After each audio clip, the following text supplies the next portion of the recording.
Hey Raghunath, tell everyone about our Patreon community. Sure, Kastuba. The Wisdom of the Sages Patreon community is an incredible online yoga resource. If you like the type of yoga wisdom and culture we share on the show, then our Patreon community is a great next step. This is a listener-supported podcast, and any level of sponsorship will unlock a wide range of live and archived classes, talks, and even workshops.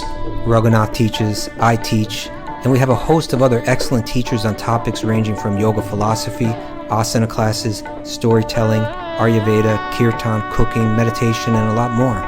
We even have an incredible online Bhakti 12-step recovery group. So if you want to check it out, go to patreon.com/wisdom of the sages. All right, let's get it on. Om Namo Bhagavate Vasudevaya. Om Namo Bhagavate Vasudevaya. Om Namo Bhagavate Vasudevaya.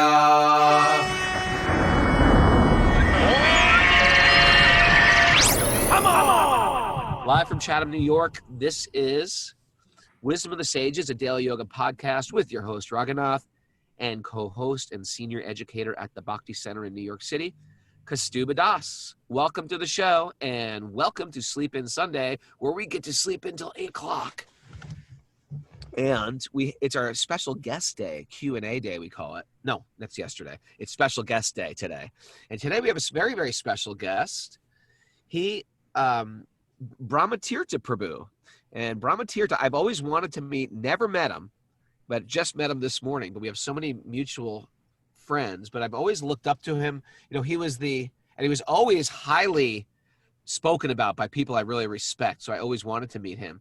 And he did this very Q&A book that was published with that Prabhupada's, and he asked questions about, it was called Perfect Questions for Perfect Answers. So some of you may have read that. It's a small, very easy access to the teachings of Gaudiya Vaishnavism.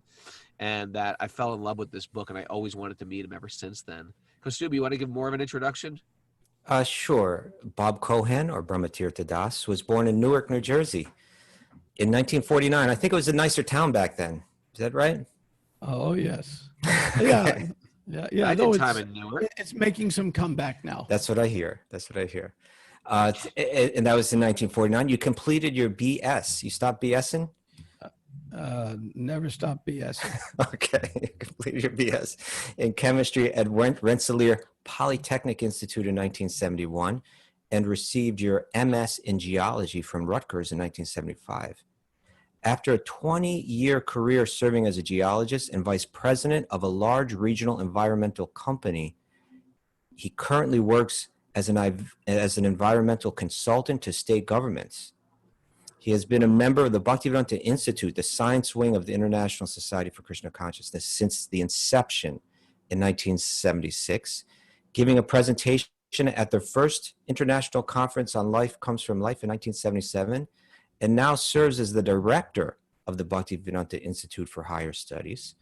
Brahmatirtha is a certified mediator and a certified ombudsman, and serves as the co-director of ISKCON Resolve. He lives with his wife in Gainesville, Florida. Prabhu, you do so much. You're so multifaceted. Usually I come to these interviews with like all these questions prepared, but there's just so many facets to your service that I almost don't know where to start. Well, one of my favorite services is dear to you, serving Yes. with you on the board of the Bhakti Center. How could I miss that? And that's one of my favorites. That's you and I get to work together on really trying to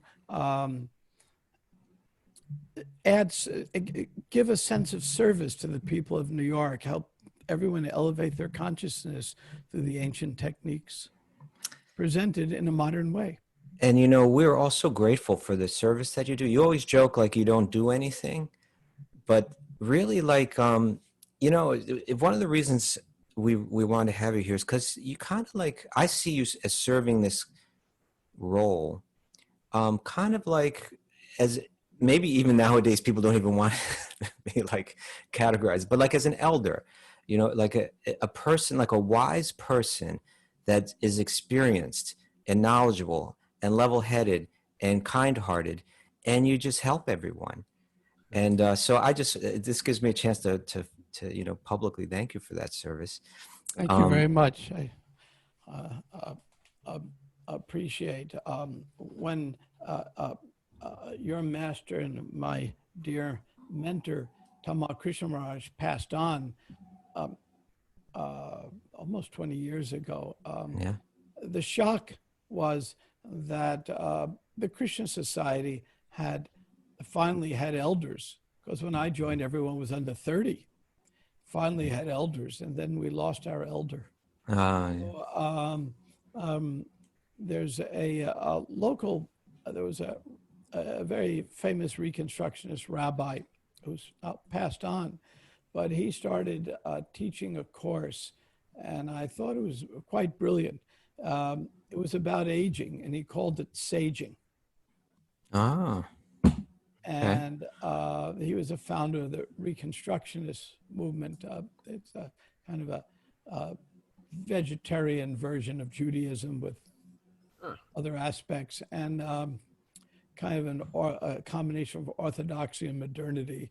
And he started, as he got older, he said, well, now it's time to get into saging, to take all that we've learned and actually use it. Sometimes the question's asked, well, would you want to be young again? Of course, you know, we want to have all the vitality, but I wouldn't want to be in that body and without knowing what I know now. Right. Right. I like the saging. I think that's something that you could steal there, Raghunath. What do you think? I'll take it. I was excited and then intimidated. Kostuba Prabhu read me your bio before the show, and I was like, oh. He's like, so what do you want to ask Brahmatirtha? I was like, what's it like being a smart devotee? Is it more fun than being a dumb devotee? Being an adult, what is that like? Oh, God. But I appreciate all your contributions. When I do get very intimidated when I see devotees who are very educated and very together and very connected, and yes, that's intimidated. Okay, so maybe we could start here though, Prabhu. Let's start with the book Perfect Questions, Perfect Answers, and you were in the Peace Corps. This was in what year? Oh, there it is. What year was that? I went to India in 1971. Okay. Oh, wow. And joining the Peace Corps, your idea was to try to serve the people in India in some way? Oh. What was it? That's the PR's publicity stance. Okay. To think that a 21-year-old American can go overseas to another country and save them is hubris at its worst. Okay. And it just made no sense. And I understood that very quickly. What it is, it's a cross-cultural exchange. That made sense to me. Right. And in those days, getting in the Peace Corps was difficult. It was no longer an alternative to the draft, but it was popular with all the craziness going on of the protests of the 60s and Vietnam War and strikes. It was much more active than, let's say, Black Lives Matter protests that we have nowadays. It was 100 times more active. Okay. And with all that, there was something wonderful about getting away. And my last 2 years of school was just a blur. We were on strike so much and protesting, and I would join protests. I had no idea what was being protested sometimes. Protest. So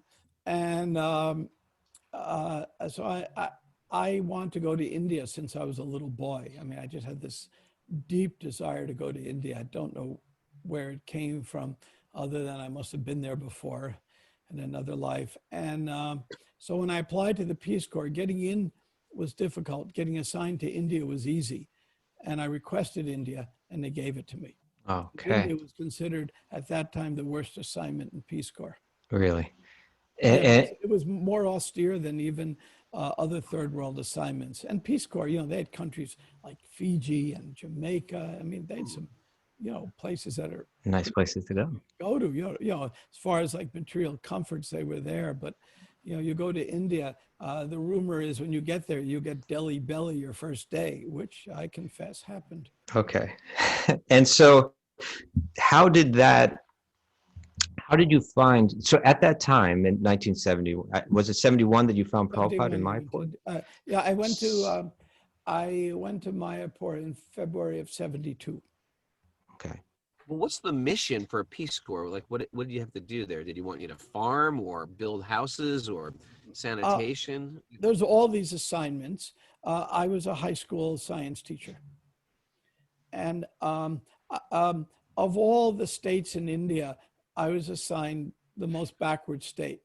And of all the districts in the most backward state, I was assigned the most backward district. And fortunately, it was an overnight train ride, the closest place to Calcutta. So I used to, when I wanted to go see a big city for about 25 cents, take an overnight train ride to Calcutta. And there I met the devotees. Oh, okay. And they mentioned to you this project that's 3 hours or so north of there. I was visiting Calcutta and I ran into some devotees. They said, we're doing food relief for the Bangladesh refugees. There was a war between India and Pakistan. Right. And this place, Mayapur, a few hours north of Calcutta, is right on the Ganges River and right on the border between Bangladesh and India. So there were tens of thousands of refugees coming from Bangladesh. And because it was it was a nasty war, as wars are. And they said they were doing food relief. So I said, well, that sounds like a nice experience. So I went up to help feed the refugees. I was on break from my teaching assignment. Okay, so then they brought you to what was then just the seed of what today is a huge project that you also continue to be involved in from your science angle. Where currently there's a city in that, I don't know if city is the right word, but a very large community on that. It's a small city now. Small city, yeah. I mean, they have sewage treatment plants and now power plants and everything. It's a real city. Then there was a men's tent, a women's tent, and a straw hut for Prabhupada. Right. So this place, so let me just fill in listeners that may not be familiar. It's called Mayapur. The larger area is called Navadweep. It's the area that is considered a very important holy place for Bhakti yoga practitioners as the birthplace of Sri Chaitanya, who is recognized in our lineage as an avatar of Krishna and as to recognize to everyone as a very important figure in the history of the Bhakti movement. Srila Prabhupada at that time was establishing what would grow to be a city there, along with a tremendous temple that is prophesized in literature going back centuries, and that temple is also meant to be a Vedic planetarium, which from your science background you're also involved in today. But without jumping forward to that, I'm interested to understand. So you went in there. Do you consider you were kind of on a spiritual quest as a Peace Corps member, being in India? Oh, it was 100% a spiritual quest. Okay. Yeah, I had read the Bhagavad Gita in college, 2 or 3 different versions of it, and this was in the 60s, and I was fascinated by it. Okay. And so then you met these Hare Krishna people in Calcutta. They brought you up there to feed the refugees from Bangladesh. And now you're in this little community of Bhakti yoga practitioners with a very elder saintly guru and kind of brand new young practitioners there. And what was your impressions there? What were your impressions of Prabhupada and how did that book come about? And what were your impressions of that community in general? Well, I'll tell you the realization I had for the secret inner story. Okay. Is this an exclusive? Well, others, since this occurred half a century ago, I haven't spoken about it very much, just because it was, I didn't want the experience to be about me, and I always was shy, but Okay. people have asked me to speak about it a lot recently. So I said, okay, that's my duty.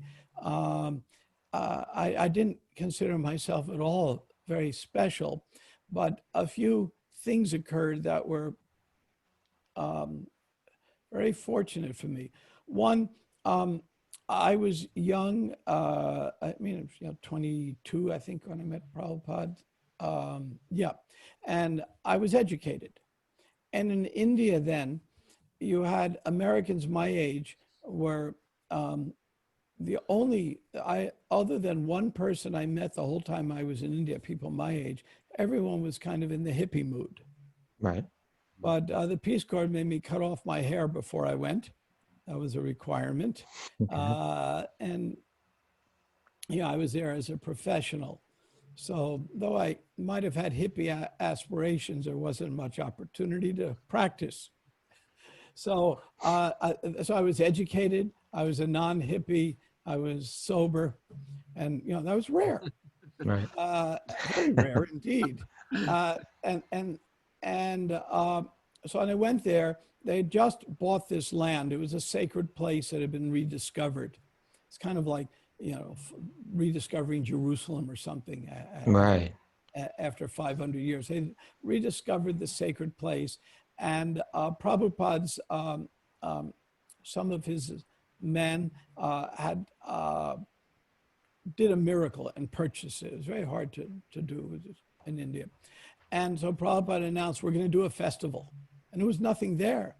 So 70 mostly Western Hare Krishnas descended for this festival. Almost all of them under 25. Right. Many under 20. Okay.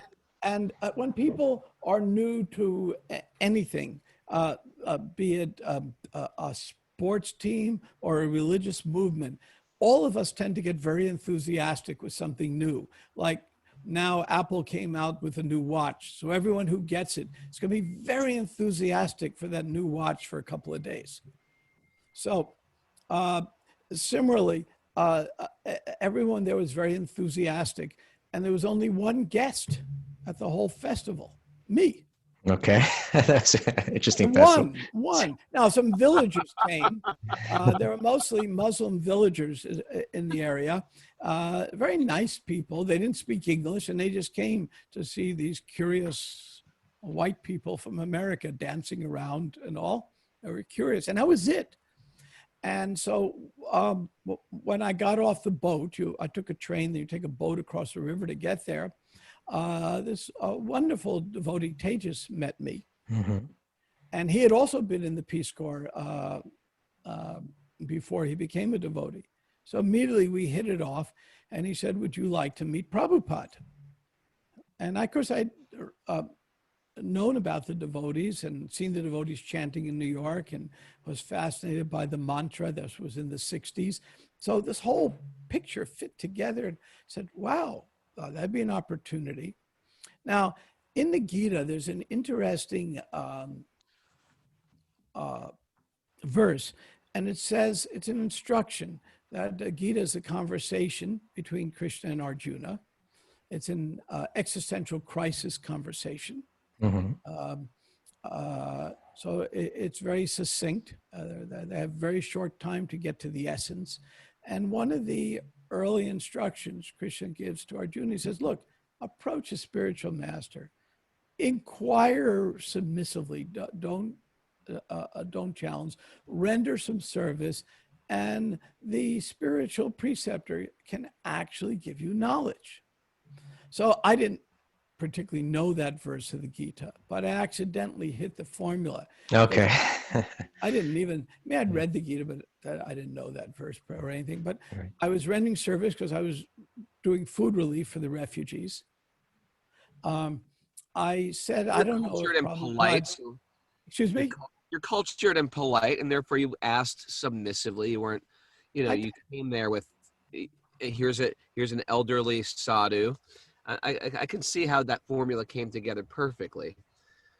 Yeah, I didn't challenge. I said, look, I'm not going to challenge him.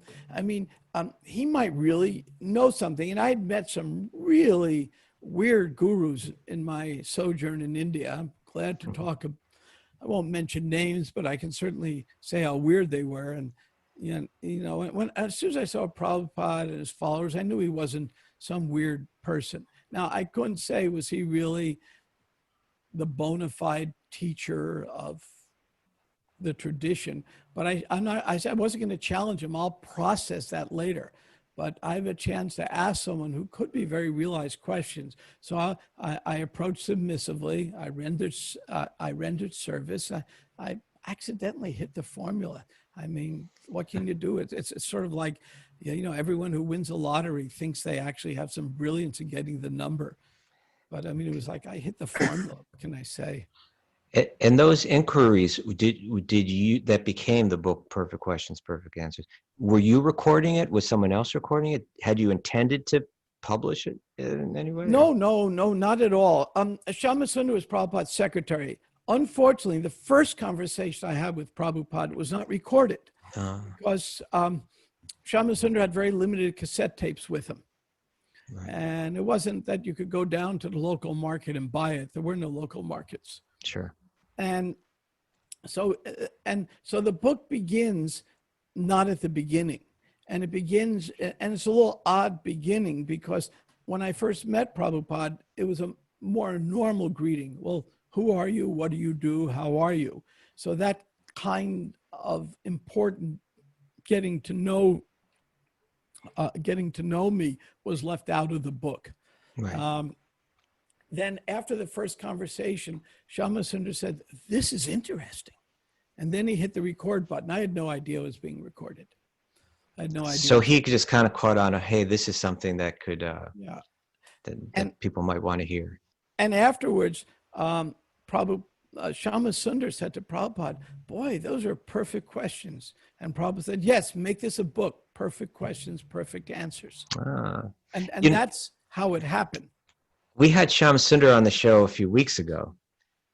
And here's just another thing that he did. He's amazing with all that, all that he's been involved with. Of course, he has his great book out now, Chasing the Rhino. Right. But I mean, somebody needs to make a movie about him. Yeah, you could make a movie just about him. Now there's a topic that I wanted to bring up with you. And maybe this could be a segue into it, because you were mentioning you're here in this very foreign place with young people, especially from America, foreign place to them. They've got this brand new budding enthusiasm for their spiritual path. I was also reading another excellent book, Vishaka Devi's book, Your God Says, who was also there at that time. Sure was. And yeah, and what I appreciate, we want to bring her on as a guest. And what I appreciate about her book is it doesn't paint any flattering picture or anything. It's just like it's really dealing with her cynicism or skepticism about her whole spiritual experience, but how her heart kind of changes through it. And so when she was writing about that time where you were there, it has a lot to do with her trouble and her dealings with a lot of those young enthusiastic spiritual practitioners that were there. And maybe I would, I don't want to, I appreciate so many of those people that were there and that were sacrificing so much to serve there. But I also just kind of want to, with you, bring up the idea, because not only were you there and you have such a long history of experience in a spiritual community, as well as a counselor in that spiritual community, that it seems that when people are young to a spiritual path, that it's not uncommon that they approach it with a kind of enthusiasm that could border on fanaticism, or maybe there are certain patterns that young spiritual enthusiasts fall into that aren't maybe the most mature, and that could be harmful. Is that something that you witnessed there? Or let's not even put it there, but let's say in general, are there common patterns of immaturity to people coming to spiritual paths?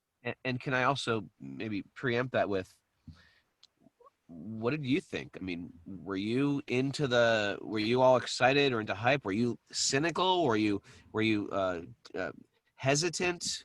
What was your mood when you met these people? Were you all in 2 feet? No, I wasn't all into it at all. Um, I was the consummate observer. And I saw the devotees chanting in this around 68 in Greenwich Village. And I liked the mantra so much, I said, I'll make that my own. And I learned the mantra from the Hair album. Right. Raghunath, hit it.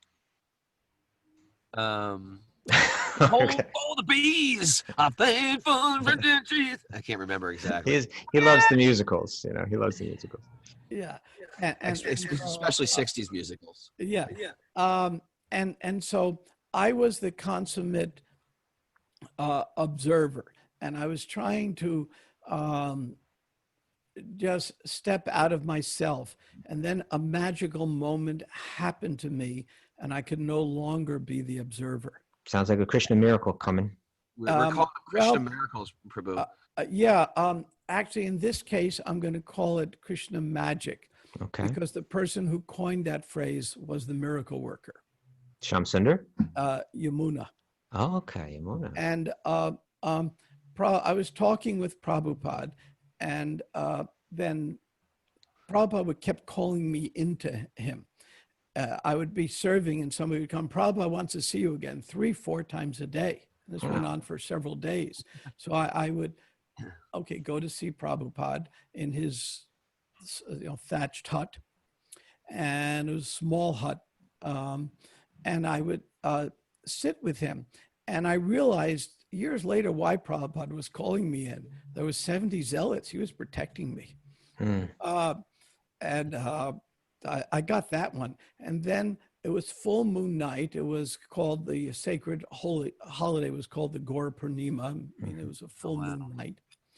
And Yamuna, who has now sadly left us, but the wonderful Yamuna, those who have been to Krishna temple, hear her sing the Govinda prayers every morning.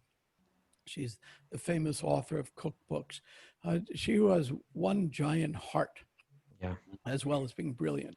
So Yamuna walked up to me, and there were no lights there, a little generator for the stage where activities would occur, but it was a full moon, clear night, and the moon was reflecting in her eyes, and there were tears coming down her eyes. And she walked up to me and started, as we said in those days, love bombing me. Says, "You are so fortunate.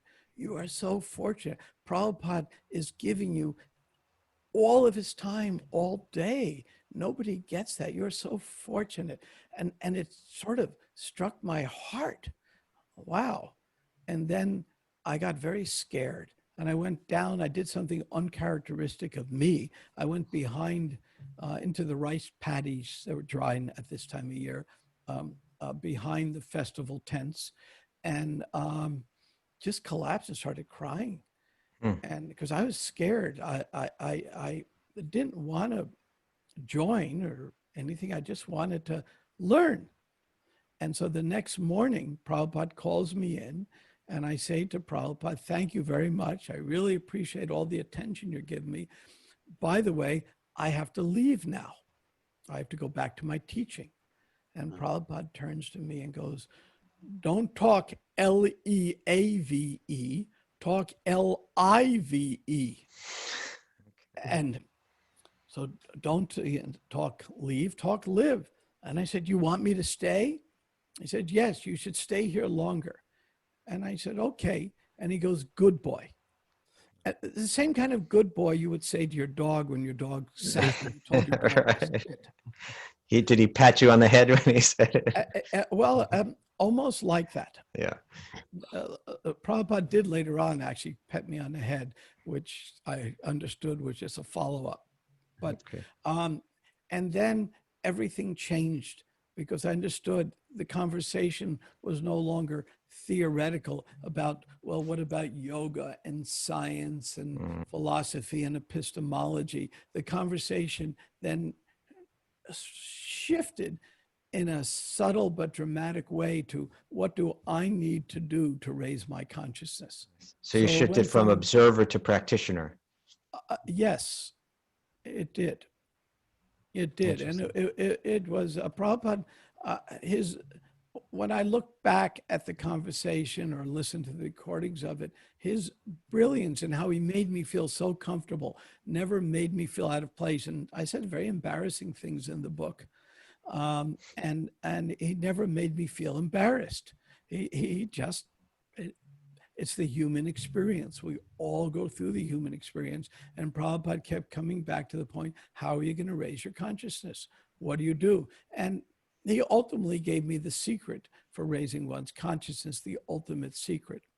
And if you don't mind, maybe I could share that. Please share the secret. Yeah. There were 70 Hare Krishnas there, all, like I said, very young and very enthusiastic. So everyone wanted to tell me what I needed to do. Right. So by the end of each day, I had big piles of should around me. You know, I was just in a big pile of should. And I didn't want to. You should do this, you should do that. Yeah, I didn't want to live in a should world. You should do this, should. So I asked Prabhupada, this wasn't in the book, but I said, but he actually did say this to me in the book too. So it's in both places. Okay. What do I really do to raise my consciousness? And he gave me the most important secret possible.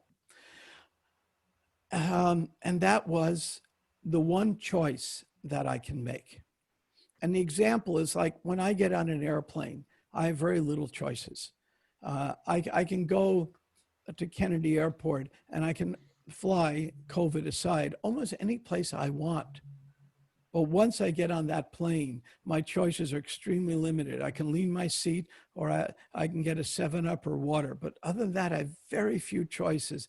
And even leaning my seat, you can't always do because the guy in back you starts kicking it. So you have fewer and fewer choices. But I had the choice of which plane to get on. So similarly, the choice Prabhupada gave was the choice of who I hang out with.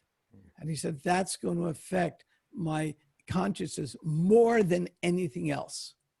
So he said, that's the choice I make. Once I make that choice, what I hang out with doesn't mean who I'm casually with. It means who I reveal my mind to, who I tell them what my inner thoughts are, who I listen to their inner thoughts, basically who I trust and who trusts me. That's a decision I make. And when I make that decision, that's the most important decision. That was, and that's how I've lived my life since then. I try to hang out with people, frankly, like you, Kastuba. Oh, come on. Who really, when I speak to you, I can reveal my mind to you, tell you what I'm thinking. You tell me your mind. We go back and forth. We discuss things. And I'm very relaxed in that atmosphere, because I trust you. You have some trust of me. And that's what makes, and that's really one of the inner secrets of spiritual life. When Radhanath Swami began his incredible project in Chowpatty, what he did is he set up a system so people could, everyone could, first, let's not talk about sharing our inner knowledge with everyone else. Let's talk about sharing it with each other and raising our consciousness. Then we could share it with others. But we develop our own inner strength by who we hang out with. And that was what Prabhupada taught me. That's a beautiful secret. Thank you for that. That's very much in, this past week on our show, we were reading about, Srila Prabhupada quoted a verse from spoken to Maharaj Rahugana by Jadabharata about how bhakti, it doesn't come from any particular austerity or practice or the different kind of things that are there that we'll find in the yoga literature or the Vedas, but it only comes by the blessings of another devotee.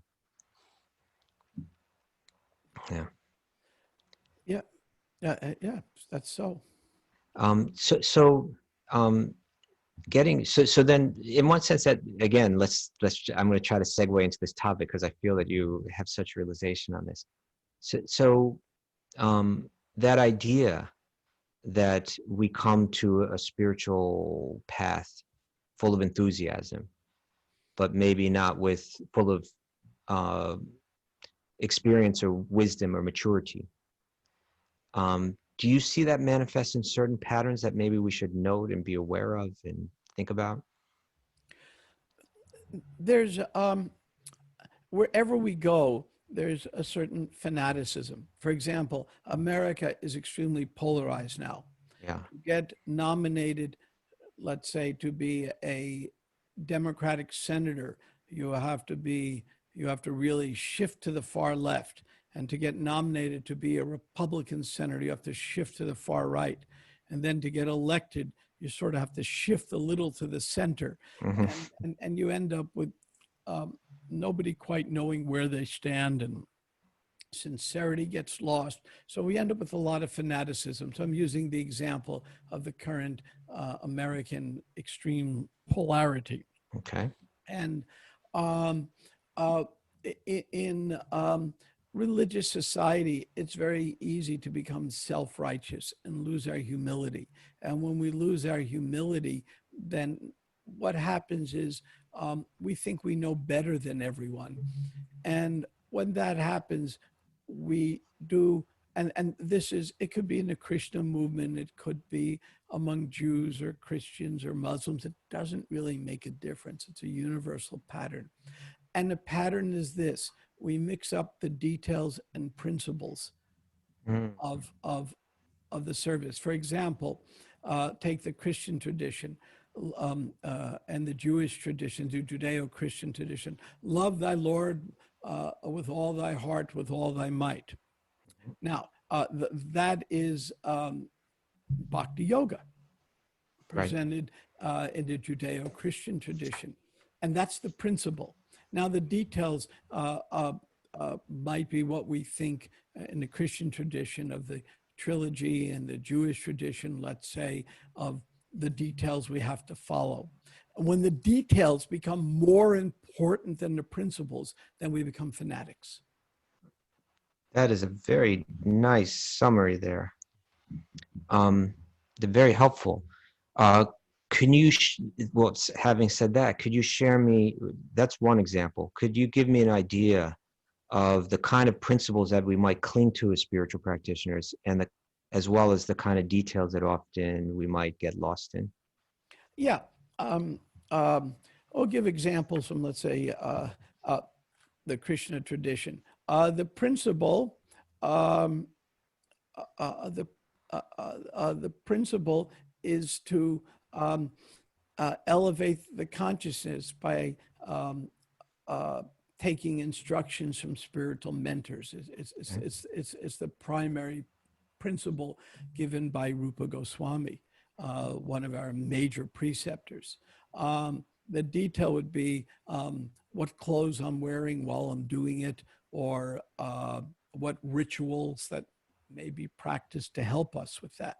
But the principle, the Krishna says in the Gita, he presents Bhakti Yoga. Just think of me all the time. Just surrender to me. Just think of me. Chant my name. That's the highest principle given in the Gita. It's the same principle given in Judeo-Christian traditions.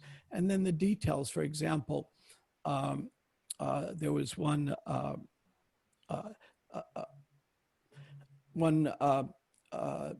tell it from my tradition, which is a Jewish tradition. One Jewish guy was stranded on an island for many, many years. And he built a hut and he built a place of worship and did all these things. And then one day a boat finally saw his smoke and came and rescued him.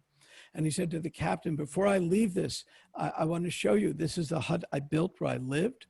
This is the synagogue where I worshiped.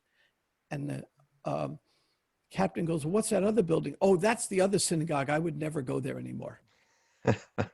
And why? Because there's probably some detail, little detail they didn't like. I do mediations for the city of Gainesville. And sometimes I end up with these it's for the police department. They got tired of getting called by churches having an argument over that Jesus would never paint the church this color. I'm not kidding. For real. That's a detail. Yeah. What about what Jesus taught about love? It gets forgotten.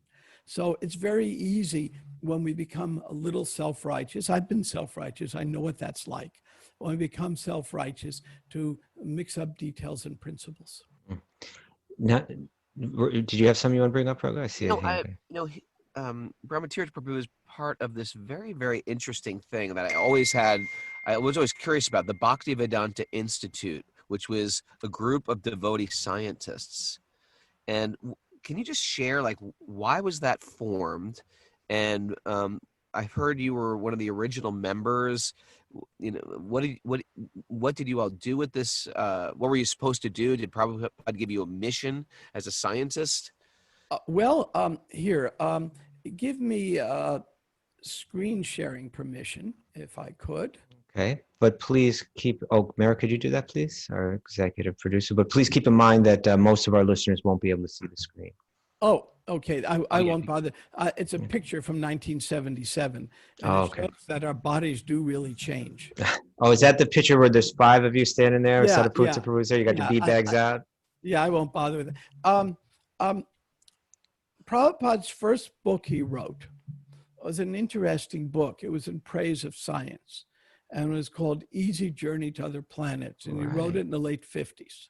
And Sputnik had just been launched, and there was also some scientists had discovered antimatter. Okay. And so Prabhupada had. So that would have been 1950 something? 58, 50, something like that. Okay. And in this book, Prabhupada then took the idea of Sputnik, we want to go to the planets, matter, antimatter, and spiritualize the whole thing. And then gave a theme that if we really want to go to other planets, we have to make our consciousness suitable for that planet. Right. And the real antimatter is spiritual life. And and he spoke very appreciative of the scientists. He said there's a pinprick in what the scientists are presenting, because everything they're presenting is based on a material paradigm. But even nowadays, you have the famous philosopher David Chalmers says the hard problem of science is consciousness. What is consciousness? And many scientists are coming to the conclusion that we can't explain it materially. So Prabhupada founded the Bhaktivedanta Institute with the idea of exploring this using the overlap of modern scientific principles with the ancient wisdom we get from the scriptures. Which speaks so much of consciousness. Yeah, and consciousness. So the first conference we did was called Life Comes from Life, meaning life doesn't come from matter. And so we did a consciousness, a conference a year and a half ago, in which we tried to follow up on that thing. We had 450 people show up for the public opening night. Mayer opened it. Some of the most famous scientists on the planet came. And then we had, but the main thing is we had also 50 scientists who are bhakti yoga practitioners come, mostly PhDs from 5 continents. And the idea was— I'm sorry, how many came? 50. 50. From 5 continents. Okay. And the idea was, what can we do to further push on this agenda of life comes from life, that consciousness is not a material construct.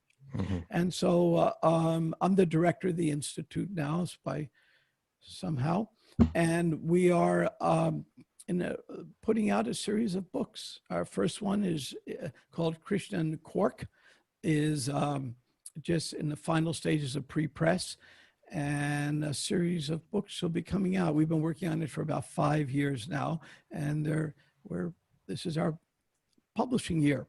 Are these books going to be readable by us normal people, or are they? This will be It's in the intended audience of the books are people with a moderate education, and it's an I guess not. intellectual. Yeah, I guess I'm Oh, not all of qualified. you, all of you on here would be it. It's not intended for people who have advanced degrees in science at all. Okay, great. It's also not intended for people who know nothing. You don't even know the terms. Right. So it's written, you might say, at a freshman college level. From- Kind of from a right tier- standard. Let me I guess I'll ask a question just from your personal perspective. And maybe this subject of consciousness and how it's being approached in science, to me, it seems like practically everything that, like, I don't know how you would characterize it, but in other words, like humanity's understanding of who we are and what life is all about, it almost rests on this question. If consciousness is not produced materially, that means that there is a whole nother realm of science that apparently we only have access to through spiritual teachings, or at least spiritual ideas. And so if I'm a scientist that's kind of, I have a conviction or a maybe even a desire that not be the truth, it's hard to let go of trying to put forward another theory. But is there a growing understanding that these theories are weak, that present that consciousness is a material construct? It's huge now. I mean, there are reputable, qualified, well-published scientists all over the world who are questioning this, and we are quite allied with them. We were going to have a summit that we were organizing with a group from Princeton, was scheduled for this October. COVID aside, it will be postponed a year. And the idea that consciousness is just a material construct has problems both scientifically and philosophically. Take qualia, which is, we're all looking at screens now, and on the screen I see it says live on Facebook, which is red. Well, what is that redness? I'm seeing a redness. Now we can say it is such and such a frequency on the spectrum, but that's not what I'm seeing. I mean, I am seeing a quality. Who is the seer of that quality? Right. It's not my eyeball. It's not even my neurons. Right. What is it? Who is the observer of these things? And there's a trick, though, and this is the dilemma. In order to really understand consciousness, we need to raise our consciousness. If our consciousness is really in a very low state of spiritual functioning, then it's very hard to understand consciousness. But those who practice meditation, those who do what's necessary, diet, yoga, practices, praying, whatever, to raise the consciousness, find it, yeah, it's obvious. We can start understanding consciousness. Then there's science experiments. For example, one of the groups we're teamed up with is from Princeton University, the Princeton Engineering Anomalies Research Lab, in which the Dean of Engineering at Princeton, one of the top scientists in the world, the one who invented the engines they're using to send the Mars rockets now. For 20 years, he studied what's the relationship of human consciousness to machines. Can us just thinking influence machines? Oh, I'll be a spoiler. The answer was yes. Okay. Raghunath, he's perking up over there. It's getting into the paranormal. He's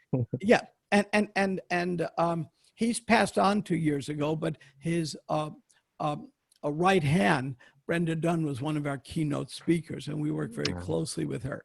And he was a dean of engineering. He was no sluffer. And his idea was, he got concerned that could machines be impacted by human thoughts? It came in from the McDonnell Douglas aircraft. He was a Princeton graduate. And he said, what happens if our aeronautics gets so complex and the pilot's having a bad day.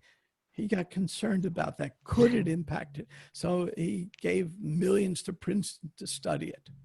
So, I mean, there's a lot of work done this way because, see, if we assume that consciousness is material, then the experiments we do are going to be very limited. Yes. If we just take a working assumption, not necessarily a belief it's true, a working assumption, consciousness might not be material, then what experiments, how would they be different? What would we look at? So this is what we do at the Institute. We're not trying to make an a priori assumption. We're just trying to do the scientific method and say, what if it was this way? What would it look like? And if we open up to that breadth of experimentation or examination, it would seem that a book like the Bhagavatam would suddenly become so relevant in a way that whereas many people might categorize these texts as religious or even like yogic in a way that like something that's really not of particular relevance to the world, suddenly those books would seem to become important in another way. This is an interesting question. What scientific information can we extract from ancient wisdom? Yeah. And you can get some far out, really weird speculations on this. At the same time, there's a lot of ancient wisdom that is just, you can't explain. You can't explain the cement in the pyramids. You can't explain that famous pillar in New Delhi made of iron that doesn't rust. So there was ancient sciences. I'm not saying these are mystical things that we're still. Ancient aliens, perhaps? Well, some say ancient aliens. I wasn't there to watch, so I don't know, but some assume that. It could be a lot of different things. But in the scripture, in the ancient texts from all over the world, there are many similarities. Now, the advantage of the Vedas is they're more extensive, more detailed. I'll give one little tiny example that many of you will say, this is impossible, but it really happened. And any of you who know high school math can do this yourself. Raghunath? No. If you look in the Bhagavatam, in the 5th canto, there is a description of the universe, and it's really weird to look at it. I mean, they talk about all these disks and plates and islands, but when you decipher it and put it in a computer model, you see it's describing the solar system from a geocentric point of view. Now, does the sun go around the earth around the sun? The simplest system, Achmann's razor, is of course all the planets going around the sun. But from a mathematical point of view, it makes no difference. You can make it Venus-centered, Mars-centered, Earth-centered. It's just a question of the perspective at which you look at it. It's all relative. It's all relative, correct. So if you take it from the geocentric point of view, we happen to be on Earth, it makes sense.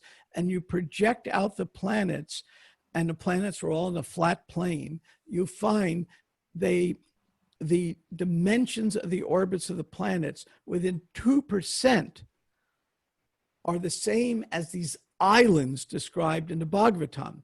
These islands are simply the orbits of the planets because they're flat, so described as an island. Well, it turns out that using high school math, you can calculate how far Mars is from Venus, and it comes out within 2%. That wasn't known until the 1850s. That's amazing. Who discovered it? Sadhuputta in the Mysteries of the Sacred Universe. Amazing. He was inspired by Harikesh said something to him, and he did all the math. And in the book Mysteries of the Sacred Universe, he does the math. And like I said, if you did senior math in high school, you can duplicate it yourself. It's easy. That's amazing. And I believe that they, when you look at it from another perspective, they begin to make all different kind of interesting patterns too, right? Is that right? I thought I heard that. Do. There's all kinds of information. Yeah. I would say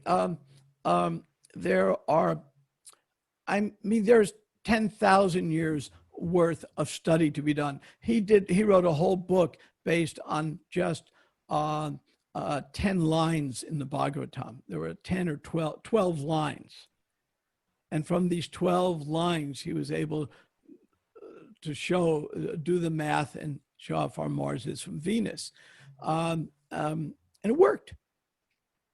Now, then again, we have to be careful because it's very easy to speculate and go beyond what we know and come up with some phantasmagoria too. So at the Bhaktivedanta Institute, we try to combine rigorous science with appreciation of the ancient tradition.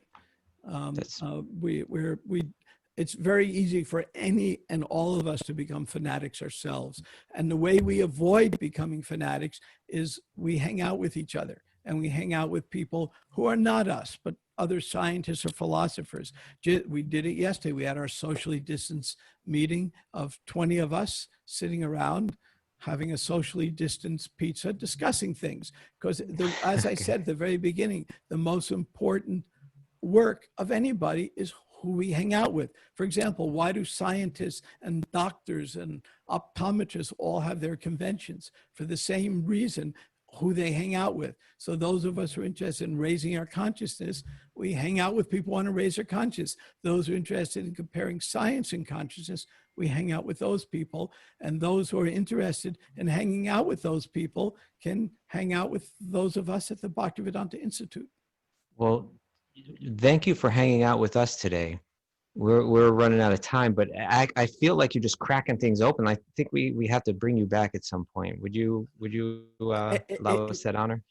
It's an honor, a privilege, and it's quite humbling to, I've seen your illustrious guests, so I certainly feel like the fly on the back of an elephant right now, but it's a real privilege to be here. Thank you so much. I think a paranormal. This thing could be huge. Paranormal interview? Paranormal perfect questions for perfect answers. And Brahmachurch is the person who can answer those questions for me. We can definitely, huge. We can definitely go down the paranormal road. There's they call it a rabbit hole, I think. Well, I mean, you can go down a weird road, okay, and you can go down a road that you have to go down to talk about consciousness. So how to discriminate and be discerning on this, that's the key. I think Brahmatirtha Prabhu could ground your paranormal obsession. I think he could bring it down to ground. Still like open it up, but like kind of like. Or maybe I can levitate him. I think we've got a book here. At least another episode. Would you come back for a paranormal? Perfect questions for perfect UFO answers? Of course. Okay, we got to do that. All right. Thank you so much for joining us, and thanks for everybody for joining us on Zoom. We had a lot of Zoomers today. And thanks for all the others out there who listen abroad on YouTube.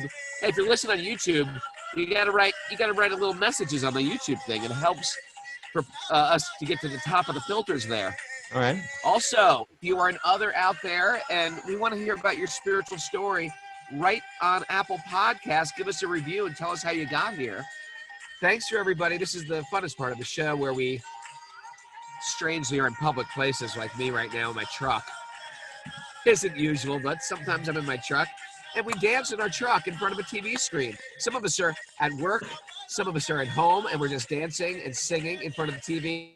And we find it to be one of the funnest parts of our day. You do.